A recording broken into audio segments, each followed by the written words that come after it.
નમસ્કાર મિત્રો, સ્વાગત છે તમારું મારી ચેનલમાં। તો આજે લઈને આવી છું એક સરસ મજાની કહાની, એક શિક્ષકની સચ્ચી કહાની, જે સાંભળીને તમે પણ રડી પડશો।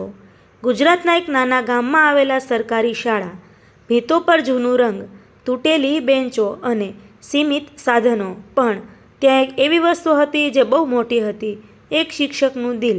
એ શિક્ષક હતા જીતેન્દ્રભાઈ સર। સાદા કપડાં, શાંત સ્વભાવ અને આંખોમાં બાળકો માટે અપરંપરા પ્રેમ। ગામના લોકો કહેતા, આ માણસ માત્ર ભણાવતો નથી, જીવન જીવતા શીખવાડે છે। જીતેન્દ્રભાઈ દરરોજ વહેલી સવારમાં સ્કૂલ પહોંચતા। બાળકો આવે તે પહેલાં જ દરેક ક્લાસમાં ચેક કરતા। જેના પાસે બુક ન હોય એને પોતાની બુક આપતા, જે ભૂખ્યો હોય એને પોતાના ડબ્બામાંથી ખવડાવતા। તેમના માટે દરેક બાળક એક જવાબદાર નહોતું, એક સપનું હતું। એ જ સ્કૂલમાં ભણતો હતો અંકિત।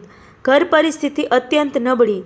પિતા દારૂ પીતા, માતા મજૂરી કરીને સમહાવ ઘર ચલાવતી। અંકિત ઘણીવાર ક્લાસમાં શાંતિથી બેસતો, ન બોલતો ન હસતો। એક દિવસ જીતેન્દ્રભાઈએ તેને બોલાવ્યો, બેટા, તું હંમેશા એટલો ચૂપ કેમ રહે છે? અંકિતની આંખોમાં પાણી આવી ગયું। સર, મને લાગે છે કે હું ક્યારેય કશું નહીં બની શકું। આ શબ્દો સાંભળીને જીતેન્દ્રભાઈ થોડા ક્ષણ માટે શાંત રહી ગયા। પછી ધીમેથી તેની બાજુમાં બેસીને કહ્યું, સાંભળ અંકિત, માણસ ગરીબીથી નાનો નથી થતો, સપનાઓ છોડે ત્યારે નાનો બને છે। એ દિવસથી જીતેન્દ્રભાઈએ અંકિત પર ખાસ ધ્યાન આપવાનું શરૂ કર્યું। રોજ સ્કૂલ પછી તેને રોકીને વધારાનું ભણાવતા, પોતાના પૈસાથી તેને નવી બુક અને કપડાં લાવી આપ્યા, ક્યારેક તો પોતાના ઘરે લઈ જઈને ખવડાવતા। ગામમાં લોકો વાતો પણ કરતા, શા માટે આટલો ખર્ચ કરે છે એક વિદ્યાર્થી માટે? પણ જીતેન્દ્રભાઈ હંમેશા એક જ જવાબ આપતા, કોઈ એક બાળકનું જીવન બદલાઈ જાય તો મારું જીવન સફળ। સમય પસાર થતો ગયો। અંકિત ધીમે ધીમે બદલવા લાગ્યો, તેના માર્ક્સ વધવા લાગ્યા, તેના ચહેરા પર આત્મવિશ્વાસ દેખાવા લાગ્યો। પણ જીવન હંમેશા સરળ નથી હોતું। એક દિવસ અચાનક જીતેન્દ્રભાઈ સ્કૂલમાં બેભાન થઈ ગયા। તેમને હોસ્પિટલમાં દાખલ કરવામાં આવ્યા। ડૉક્ટરે કહ્યું, તેમને ગંભીર હૃદયરોગ છે, સારવાર લાંબી અને મોંઘી છે। જીતેન્દ્રભાઈએ આ વાત પરિવારથી પણ છુપાવી રાખી, કારણ કે તેઓ જાણતા હતા ઘરમાં પહેલેથી જ પૈસાની તંગી હતી। હોસ્પિટલના બેડ પર પડેલા જીતેન્દ્રભાઈએ એક દિવસ અંકિતને બોલાવ્યો। અંકિત દોડીને આવ્યો, તેના ચહેરા પર ડર સ્પષ્ટ દેખાતો હતો। સર, તમે જલ્દી સાજા થઈ જશો ને?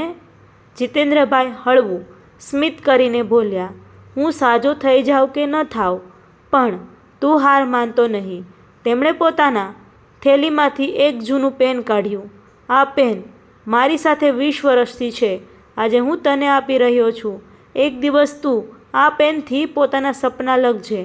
અંકિતે પેન લઈને રડી પડ્યો, સર, તમે ક્યાંય નથી જવાના, પણ કદાચ સમયને કંઈક બીજું જ મંજૂર હતું। થોડા જ દિવસોમાં જીતેન્દ્રભાઈ સર આ દુનિયા છોડીને ચાલી ગયા। સમગ્ર ગામમાં શોકમાં ડૂબી ગયું। શાળાના દરવાજા સામે બાળકો ઊભા રહીને રડતા હતા, કોઈ માને નહીં કે સર હવે પાછા નહીં આવે। વર્ષો વીતી ગયા। એ જ અંકિત હવે એક મોટો અધિકારી બની ગયો હતો। એક દિવસ તે પોતાના ગામ પરત આવ્યો, સીધો સ્કૂલ ગયો। એ જ જૂની બિલ્ડિંગ, એ જ ક્લાસરૂમ, પણ આજે કંઈક ખૂટતું હતું। તે ધીમે ધીમે જીતેન્દ્રભાઈની ખાલી ખુરશી પાસે ગયો, પેન હાથમાં લીધી અને ધીમેથી કહ્યું, સર, તમે કહેલું ને હું કંઈક બનીશ, આજે હું બની ગયો છું, પણ તમને બતાવવા માટે તમે નથી।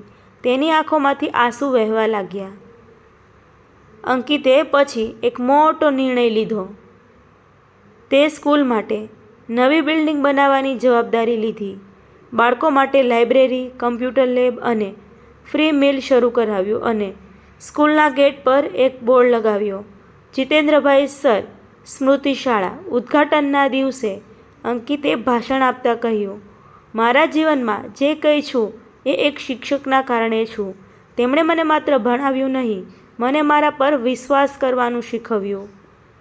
તે દિવસે આખું ગામ રડી પડ્યું, કારણ કે બધાને સમજાયું એક સચ્ચા શિક્ષકનો પ્રભાવ ક્યારેય સમાપ્ત થતો નથી. તો ફ્રેન્ડ, આવી જ વાર્તાઓ અને સત્ય ઘટનાઓ સાંભળવા માટે મારી ચેનલમાં બન્યા રહો. વિડીયો પસંદ આવ્યો હોય તો વિડીયોને લાઇક કરી ચેનલને સબસ્ક્રાઈબ જરૂરથી કરજો મિત્રો. Thank you.